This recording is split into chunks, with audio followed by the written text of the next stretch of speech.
அனைவருக்கும் எனது முதல் கண் வணக்கம். இங்க நான் உங்களோட சந்திச்சு பேசுறதுக்கு எனக்கு மிக்க மகிழ்ச்சியாக இருக்குது. What's the difference between the 2008 general election and the 2015 general election? In 2008, I would say that the political atmosphere changed drastically after the Hindraf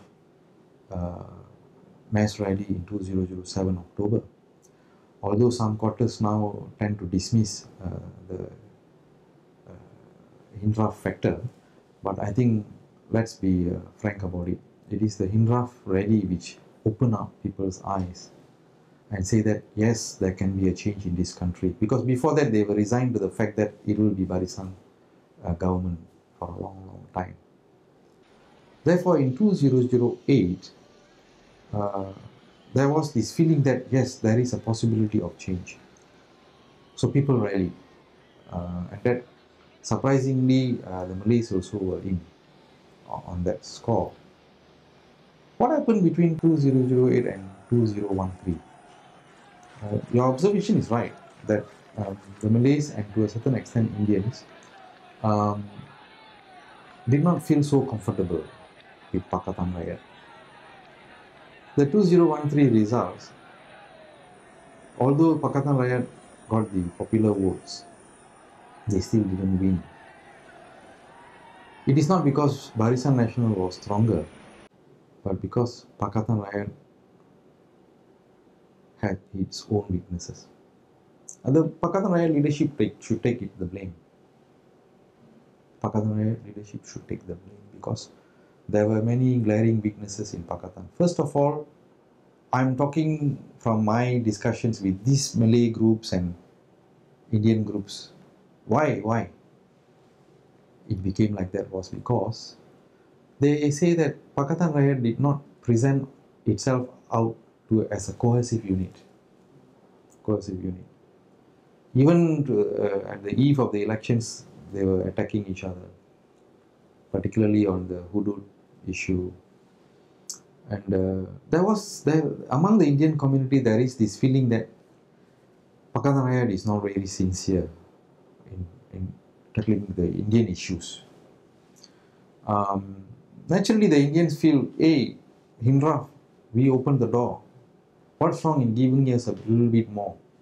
You know, we are also very marginalized. Or 50 years of marginalization. What's wrong in giving us more? But what they saw was a community already benefiting economically, getting more. Even in Selangor, if you take, it was the wave, the urban wave, that Pakatan got 2/3. But there are pockets of dissatisfaction even now.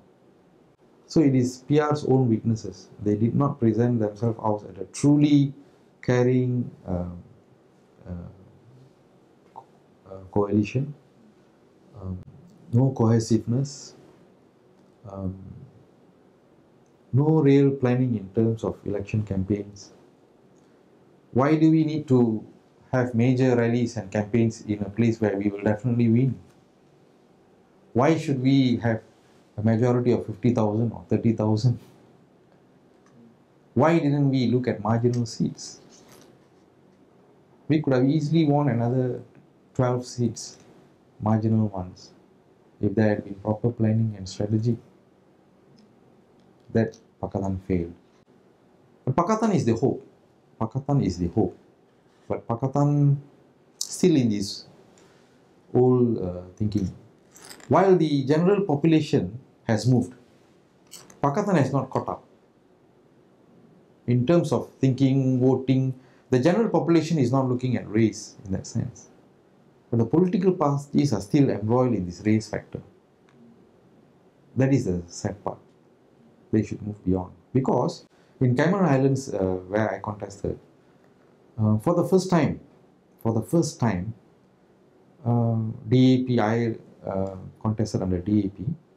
We won in a Malay kampung, in the Jalai constituency, a Malay kampung called Kampung Keledek. 100% Malays. very conservative. I did some campaigning there. I won there. What does that show? So the Malays are up to it if they get comfortable with you. Just don't talk about elections and all that during election time alone. We must go and see them. Similarly, I won in a place called Titum. It's a 100% Orang Asli settlement for the first time. Now, why would Malays and Orang Aslis vote for DAP? Of course, one of the reasons is in that short time I managed to connect with them. So I don't think we should look at the Malays as difficult or not. No, I think they will move. Even in Teluk Intan, I moved very well with the Malays in Teluk Intan. Many of them called me and expressed disappointment that the party did not feel me in Teluk Intan. Of course, the Indians were also very, very upset and angry. I think one of the reasons we lost the Changkat Jong seat in under Teluk Intan was I was not fielded in Teluk Intan again. So again, Pakatan Rakyat, where is your strategy and planning? We want to take back Perak, and we need 3 more seats, and one of the seats is Changkat Jong. So I don't think there was really any planning, real strategy, real wartime strategy. We don't have lieutenants or colonels or generals in our Pakatan to really strategize. All hoping on the wave. I think that's not enough. What about yourself approaching, not quite approaching, but now we're moving to the 14th general election in a few years' Let me time. tell you, if Pakatan doesn't change its ways, even in the 14th general election, I don't think we can make it. They must change. We must change, not they, we. I'm part of Pakatan. We must change in the way we do things. What about you personally? Are you going to stick to Cameron Highlands? Because you didn't lose by a lot, 400 plus votes. I would like to stick to Cameron Highlands, stick in Cameron Highlands, but again, I leave it to the party leadership because I was unceremoniously moved from Teluk Intan. I do not know till today why. So now people in Cameron Highlands ask me, we want you, we want to work with you. Are you going to stand the next time around? I said, I'm unable to say, because I thought I was quite popular in Teluk Intan. Of course, I would have done very well there if I stood there again, but well, the party leadership, they have their own reasons. But are you looking at Cameron as your constituency? Are you still... I would like to, but after what happened to me in Teluk Intan, I dare not look at it. I love the people there. In the 12 days I had time to campaign, nice people, Cameron Highlands people, nice people, Malays, Chinese, Indians, Orang Asli. I took a special effort and interest in the Orang Asli situation. They did not live the way they are living now, and some of the things they tell me is terrible, the way they are treated. I wanted to form a caucus in Parliament if I was elected in Cameron Highlands. So, in a nutshell, Pakatan is the way to go. It is the hope of the Rakyat. But Pakatan must live up to the Rakyat's expectation.